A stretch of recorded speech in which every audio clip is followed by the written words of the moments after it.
Bonjour tout le monde, j'espère que vous allez bien. Aujourd'hui, je vais vous faire une petite vidéo sous forme d'étude de cas où je vais prendre trois profils de personnes bien différentes, avec des profils différents, où je vais raconter leur histoire. Donc, trois profils qui vont sortir des études pour entrer dans la vie active. Et ça va parler en fait de leur façon dont ils vont gérer leur argent, leur salaire, leurs économies, leur budget, ce qu'ils vont épargner, ce qu'ils vont entreprendre euh, les années qui suivent. Donc, c'est-à-dire soit emménager dans un studio en location ou carrément acheter leur premier appartement. C'est le sujet de cette vidéo. Je vous dis à tout de suite après le générique.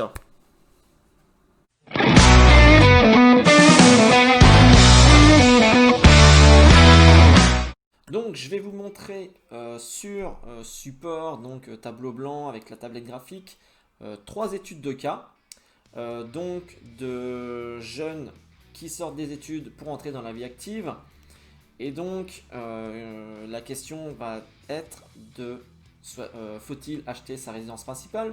Faut-il épargner pour investir? Ou faut-il vivre au jour le jour? Donc, c'est trois petites questions que peuvent se poser les jeunes qui sortent des études et qui rentrent dans la vie active. Donc déjà, tout va dépendre de la situation professionnelle, qu'on soit en CDI ou en CDD, donc de ses revenus, de ses ambitions pour l'avenir. Et puis gagner 1200, 2000 euros ou 3000 euros par mois, eh ben, ça ne va pas permettre d'épargner de la même façon. Donc par contre, il va peut-être être possible d'investir dans l'immobilier, même avec trois cas différents. Donc c'est ce qu'on va voir tout de suite. Je vous invite aussi à liker la vidéo, de mettre un petit commentaire après avoir regardé les trois cas et me dire ce que vous en avez pensé. Et puis de vous abonner à la chaîne. Je vous dis à tout de suite, on regarde ça. Donc on va commencer avec notre premier cas. Donc Martin et Martine sortent des études, finissent leurs études, trouvent un emploi et touchent 3000 euros par mois chacun. Ce qu'ils vont faire, ils vont pas emménager tout de suite dans un studio ou appartement. Ils vont rester 6 mois chez leurs parents. Et pendant ces 6 mois, ils vont mettre 75% de leur salaire de côté. Donc, épargne. Ce qui fait que pendant ces 6 mois, ils vont mettre de côté 13 500 euros. Au bout de ces 6 mois, ils vont déménager, ils vont emménager dans un studio, un appartement, et donc à 600 euros de loyer, donc ils vont pouvoir épargner beaucoup moins. Mais toujours épargner pendant un an. Donc là, ça va être la moitié de leur salaire, 50%. Ils vont mettre 1500 euros de côté, ce qui leur reste 1500 euros pour vivre, ce qui est plutôt raisonnable. Donc, et pendant ces un an, 1500 euros, ça va leur faire 18 000 euros en plus. J'ai oublié de dire que Martin et Martine avaient 22 ans, tous les deux. Leur épargne totale au bout d'un an et demi est de 31 500 euros. Voilà, ça c'est leur épargne au bout d'un an et demi. Donc à 23 ans et demi, ils ont 31 500 euros. Ils vont à un moment donné se poser la question, on a de l'argent de côté, on pourrait peut-être investir. Donc, je rappelle, ils ne sont pas en couple, hein, c'est c'est deux personnes différentes, mais qui ont les mêmes sources de revenus. Donc, ils vont chercher un appartement. Bon, d'abord, ils vont aller voir leur banque. Leur banque va leur dire, écoutez, vous avez 3000 euros de salaire mensuel, 33%, ça vous fait une capacité d'emprunt, enfin de taux d'endettement, il sera de 990 euros. Mais vous avez 600 euros de loyer. Donc il ne vous reste plus que 390 euros pour investir. Donc on va voir tout de suite pour un bien immobilier à 75 000 euros. moins 15 000 euros d'apport, parce qu'ils ont décidé de mettre un apport de 15 000 euros. Donc il va leur rester en fait à charge 60 000 euros. Donc on va regarder sur meilleurtaux.com, voilà ce que ça représente. 60 000 euros sur 20 ans, on est à 293 euros par mois. Donc ils auraient 300 euros de crédit immobilier pour l'achat de leur appartement de 40 mètres carrés à 75 000 euros, moins 15 000 euros d'apport, 60 000 euros. Voilà. Donc ils vont décider de le mettre à louer 420 euros. Ils trouvent un locataire. Donc vous voyez que bon, il y a un cash flow de 120 euros par mois, moins d'éventuelles charges et tout ça. Donc je ne vais pas rentrer dans les détails. Vous voyez que c'est une opération qui resterait plutôt correcte, possible, je pense. Dites-moi vous ce que vous en pensez, si c'est réalisable pour ce genre de profil. Voilà. Donc, vous voyez qu'à 23 ans et demi, Martin et Martine, en fait, ont réussi à investir en immobilier. Ils ont un appartement qu'ils louent pour eux, où ils ont un locataire. Tout ça à 23 ans et demi. Donc on va passer au deuxième cas, des personnes qui vont toucher 2000 euros de revenus. Donc passons au cas de, on va dire, Michel et Michel. Voilà. Donc on est ici sur deux jeunes âgés de 20 ans. Ils vont trouver un emploi qui aura pour salaire de 2000 euros mensuels. Ce qu'ils vont faire, Michel et Michel, c'est rester chez papa et maman pendant, j'ai dit, je regarde mes notes, pendant 1 an et demi. Donc 1 an et demi, donc 18 mois. 18 mois. Pendant ces 18 mois, ils vont épargner 1200 euros par mois. Il va leur rester 800 euros pour loisirs et aider papa, maman, ce qui fait toujours plaisir, je pense, aux parents. Donc, pendant 18 mois, 1200 euros de côté, ça va leur faire une épargne de 21 600 euros en 1 an et demi. Va s'ajouter donc au bout de ces 18 mois, ils ont de côté 21 600 euros. Ils vont se décider à quitter le foyer. Donc, au revoir papa, maman, on s'en va. Ils vont s'installer, ils vont trouver un petit studio à 500 euros de loyer. Et du coup, ils vont plus pouvoir épargner autant. Donc, pendant 1 an, donc 12 mois, ils vont mettre de côté 500 euros. Donc, les 500 euros d'épargne plus les 500 euros de loyer, il leur reste 1000 euros pour vivre. Donc, c'est tout ce qui est frais fixes, plus les frais courants du mois, les loisirs et tout ça. Donc, pendant 1 an, ils mettent 500 euros de côté, ça leur fait 6000 euros en plus, ce qui leur fait un total de 27 600 euros. Voilà. Et là, ils ont donc 1 an et demi, 2 ans et demi de plus, ce qui leur fait 22 ans et demi. Donc à 22 ans et demi, ils ont 27 600 euros de côté. Donc là,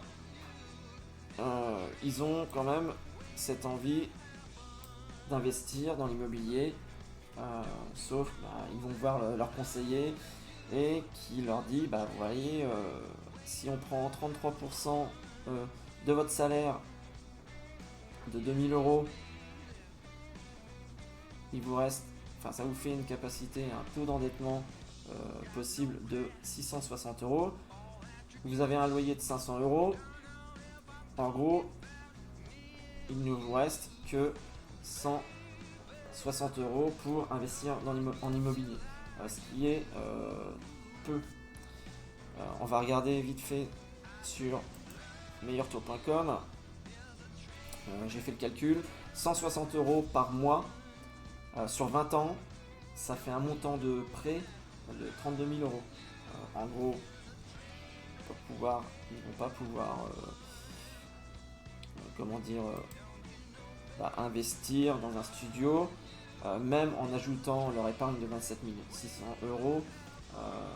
Le problème, c'est qu'ils ne vont pas casser leur épargne pour investir. Donc, ils ont entendu parler d'une chose, c'est la SCI. La SCI, c'est quoi? C'est la Société Civile Immobilière. Donc, c'est pour s'associer avec une ou d'autres personnes pour investir et acheter des biens immobiliers. Donc, ce qui se passe, ils vont trouver un associé, chacun un associé, avec le même profil qu'eux. Ils vont parvenir à investir dans un premier appartement à 65 000 euros.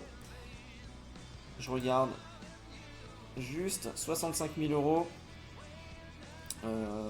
à quoi ça correspond comme mensualité.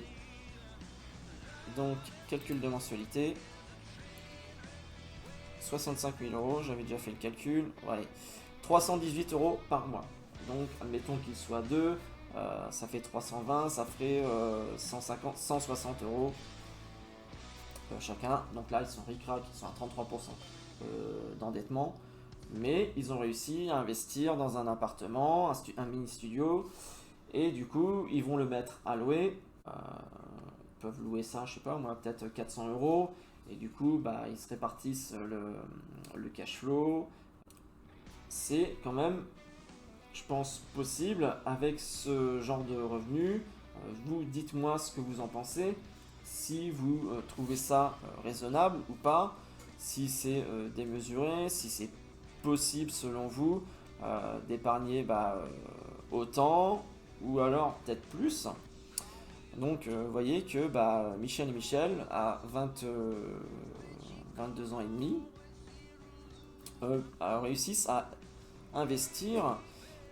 Ils ont leur petit studio où ils vivent, qu'ils louent, et ils sont propriétaires d'un bien en SCI avec une autre personne et qui va leur apporter un peu d'argent tous les mois. Donc ça, c'était le cas pour les jeunes avec un revenu de 2000 euros par mois. On va passer au cas peut-être plus compliqué, complexe, des jeunes ayant un revenu de 1200 euros, ce qui correspond en fait au SMIC actuel. Donc on regarde ça tout de suite. Donc je vous présente Jeanne et Jean. Ils ont tous les deux 19 ans, rentrent dans la vie active et vont toucher chacun un salaire de 1200 euros par mois. Pour ce profil, il serait peut-être plus judicieux d'épargner un peu plus longtemps que les autres. Pourquoi ? Pour se constituer une épargne de sécurité, de précaution, afin de rassurer leur banque et aussi pour plus tard, pour leur projet. Donc, ce qu'ils vont faire, ils vont rester 2 ans chez leurs parents. Et pendant ces 2 ans, ils vont mettre de côté 700 euros par mois. Il va leur rester donc 500 euros pour leurs loisirs et éventuellement aider leurs parents. Donc ce qui fait que pendant ces 2 ans, à 700 euros par mois, ils vont réussir à mettre de côté 16 800 euros.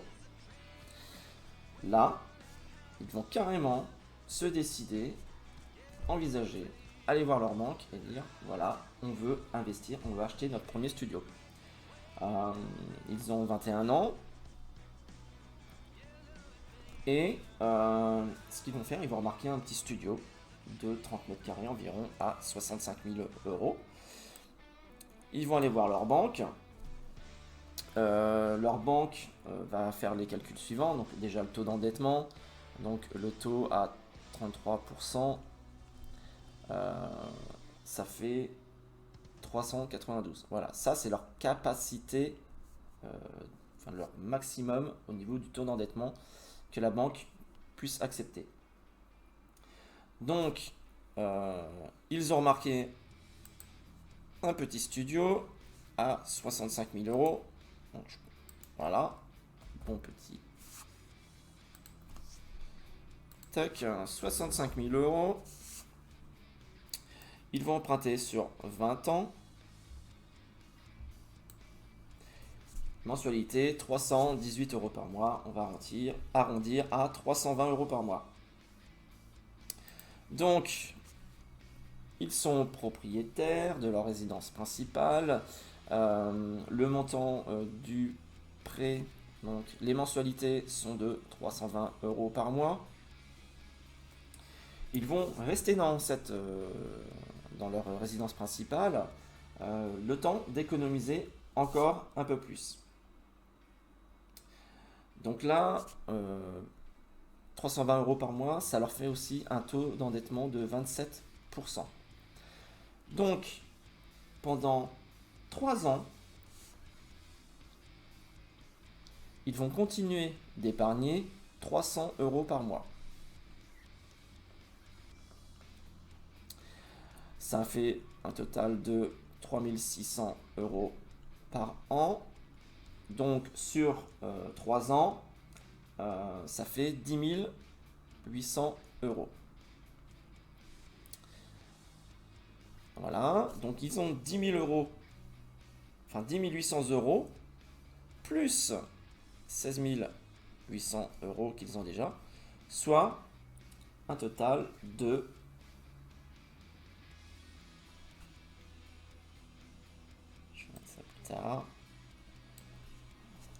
27 600 euros. Voilà. Et donc là, ils ont 21 plus 3 à 24 ans. Ils ont en épargne de 27 600 euros. Ce qui est plutôt pas mal. Vous me direz ce que vous en pensez, si c'est quelque chose de possible pour vous. Alors, en continuant ainsi jusqu'à vouloir quitter leur appartement pour un plus grand, ils ne veulent pas le vendre. Donc, ils vont penser à une chose, c'est de le mettre à louer. Donc, ils trouvent un locataire, ils louent leur appartement 400 euros par mois. Et là, ils sont obligés, ils se mettent en colocation. Donc, ils touchent, ils perçoivent un loyer de 400 euros. Ils ont loué leur studio, par exemple, à un jeune étudiant. Et leurs frais de colocation, là, eux, ils doivent un loyer de 200 euros. Donc vous voyez qu'ici, le loyer de 400 euros va suffire pour rembourser leur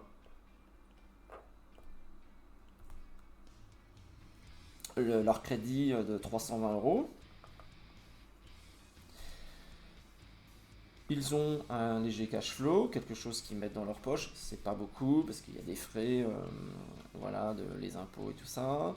Donc là, pendant ces années où ils ne paient que 200 euros de colocation, ils vont continuer en fait à mettre un peu de côté. Ça, on va pas le calculer. On va rester sur leur épargne de 27 600 euros. Donc, là, ils sont en colocation. Ils retournent vers leur banque et leur projet, c'est d'acheter un appartement beaucoup plus grand comme résidence principale et en parallèle en ayant un appartement qu'ils ont mis en location. Donc là, donc leur banque, on refait le calcul, ils ont maintenant 1250 euros de salaire par mois. À 33%, on arrive à 412 euros par mois. Sachant que ils ont aussi le crédit de leur première résidence qu'ils louent, mais qui est loué. Donc le crédit, enfin les remboursements du crédit sont assurés par le locataire. Ils vont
la banque leur accorde le crédit, donc ils sont euh, propriétaires de leur résidence principale et aussi propriétaires d'un appartement qui est mis en location et donc ça marche plutôt pas mal pour eux.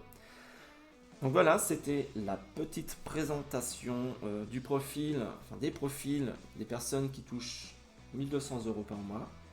Vous allez me dire ce que vous en pensez, si c'est réalisable, si pour vous c'est complètement euh, impossible ou pas.